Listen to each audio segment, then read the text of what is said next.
The name of Allah, the most gracious, the most merciful. Beyond Genesis, Part 3. And indeed we created man of clay that giveth sound, of black mud molded into shape.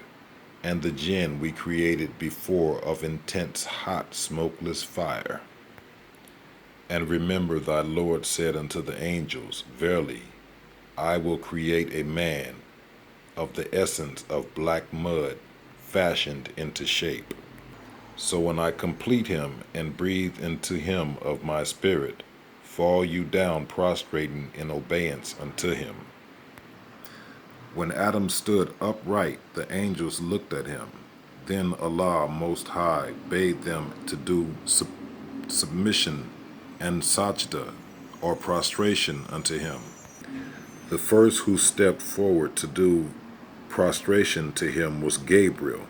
Then came Michael, then Israfil and Israel, and all the angels. This prostration to Adam took place on a Friday, just as the sun began to decline from the meridian, and the angels remained in an attitude of obedience till the Asr, or the time of afternoon prayers. So Allah made the day a holy day for Adam and his children till the end of time. So the angels prostrated unto him, except Iblis. He refused to be with those who prostrated in obedience. Allah said, O Iblis, what hindered you that you do not bow with those who prostrate in obedience? He said, I am not one to prostrate in obedience unto man, for thou createst him from the essence of black mud, fashioned in shape. He said, I am better than him. You have created me from fire, and him you have created from dust. What he meant was that he was created from fire, which seeks the lofty regions and superiority. After all, in all aspects, he was superior, he thought. If there was to be any prostration, Adam, he thought, should prostrate before him. Then he said, My Lord, respite me till the day when they are raised. Allah said, Verily then, thou art of the respited ones, till the day, the time made known. He said, My Lord, because thou hast left me to stray, certainly I will adorn unto them the path of error, and certainly I will cause them all to go astray, except thy devoted servants, of them the freed ones. Allah said, This is a right way unto me. Verily, my devoted servants, there is not for thee over them any authority except the one who followeth thee, of the deviators. And verily, hell is certainly the promised abode of them all. On hearing that his request was granted, Shaitan said, You have expelled me from paradise. Adam is the cause for my suffering this humiliation. I shall lead his children astray. I shall come upon them from all sides, and cause most of them to be ungrateful to you, except your sincere servants, who will be safe from my plans. Allah said, I do not care. There is with us a natural law of retribution for all deeds. As will be done, so will be their reward. And whoever of the children of Adam that will turn away from me and follow you will enter hell like you as a punishment. Get you out of here in humiliation and disgrace, and with your ill fortune, and all together with your followers go and await the everlasting curse. I knew beforehand that from my angels I should have obedience, but from you disobedience. So all the long years of your worship will avail you naught because of my foreknowledge about you. I have made you despair of all good forever and ever, and have made you a curse, afflicted, banished, a stoned, accursed Satan. Thus he was stripped of all status when he worshipped in the summits of the heavens, along with the cherubs and the Ruhanis and the Hafun and the Safun and those who drew near. The angels gazed on his evil appearance and smelt a disagreeable an odor from him, that they leapt at him with their spears, saying, Accursed, accursed, stoned, stoned. The first of them to stab at him was Gabriel, and after him Michael, then Israfil, and the angel of death, and the angels in all the quarters. He meanwhile was fleeing before them, till they cast him into the swollen sea.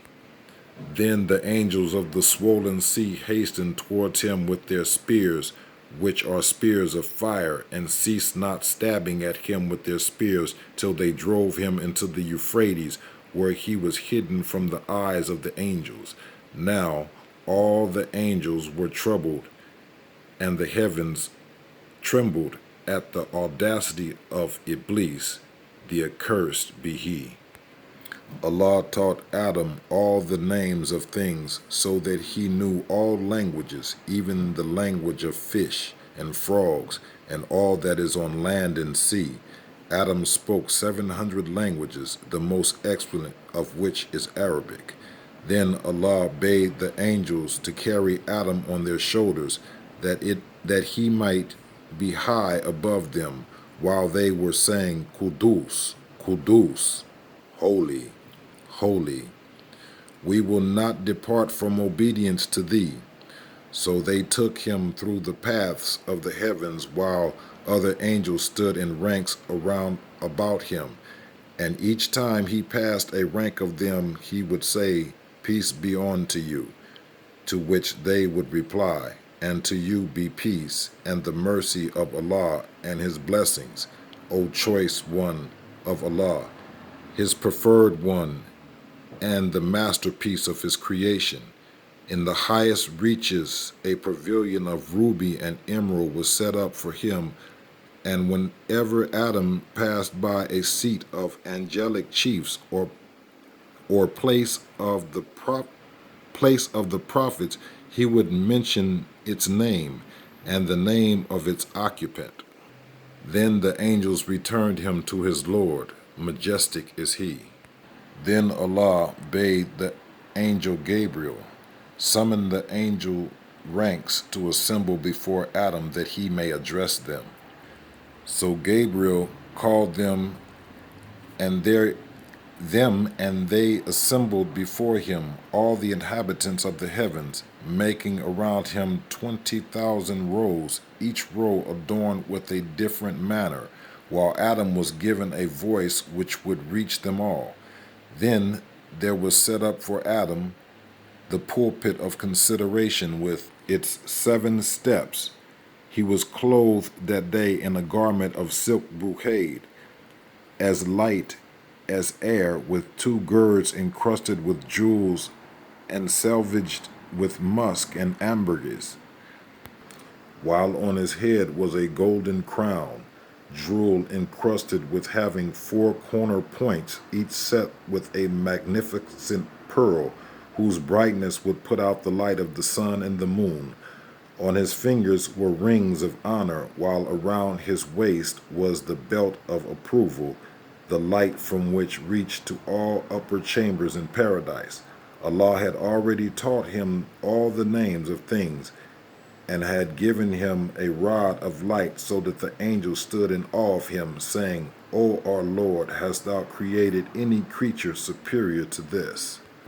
They desired that the object of his creation should also be disclosed to them, so that they out of their own would have to admit Adam's superiority and the greatness of Allah's wisdom, and so that their own inability became self-evident.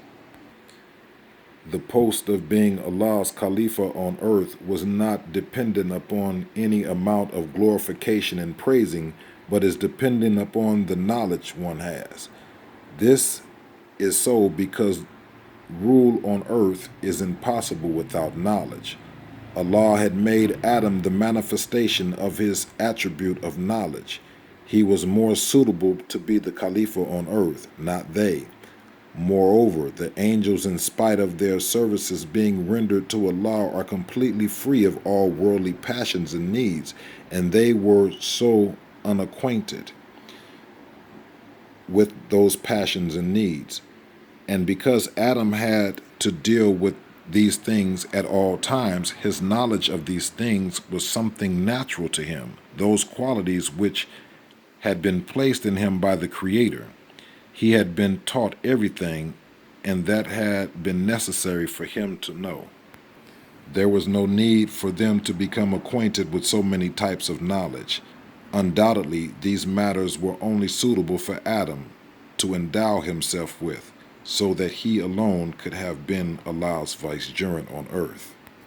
So Adam stood on his pulpit and greeted the angels, saying, "Peace be to you, O angels of my Lord, and the mercy of Allah and his blessings." The angels replied, "And to you be peace, O choice one of Allah and masterpiece of his creation."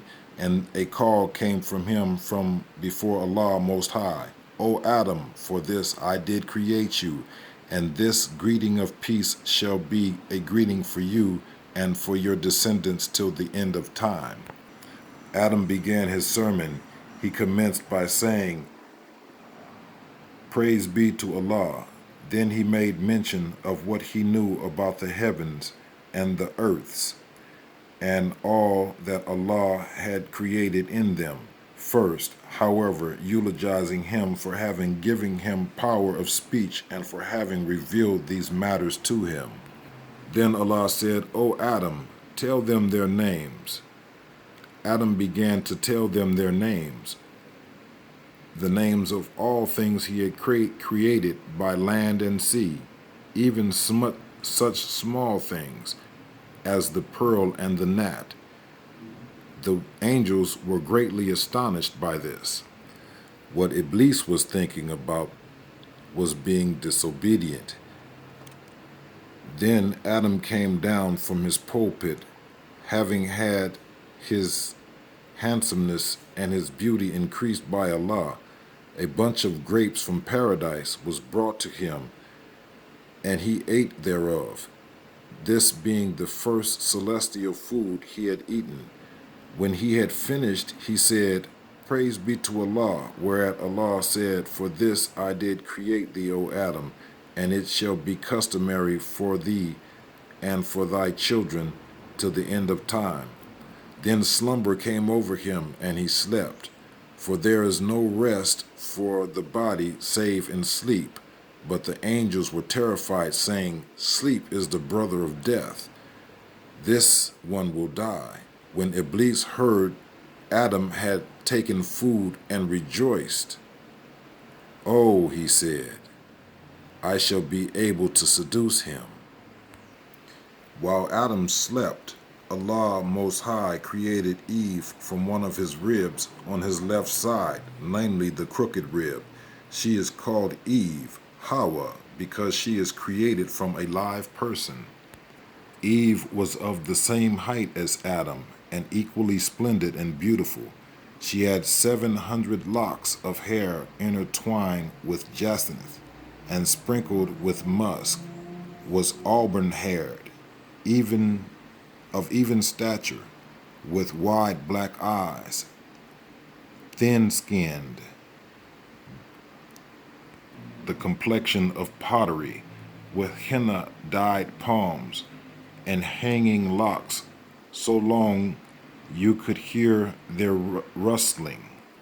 She was plump and of the same form as Adam, except her skin was more tender, her coloring lighter, her voice sweeter, her eyes whiter and darker, her nose more hooked, her teeth whiter.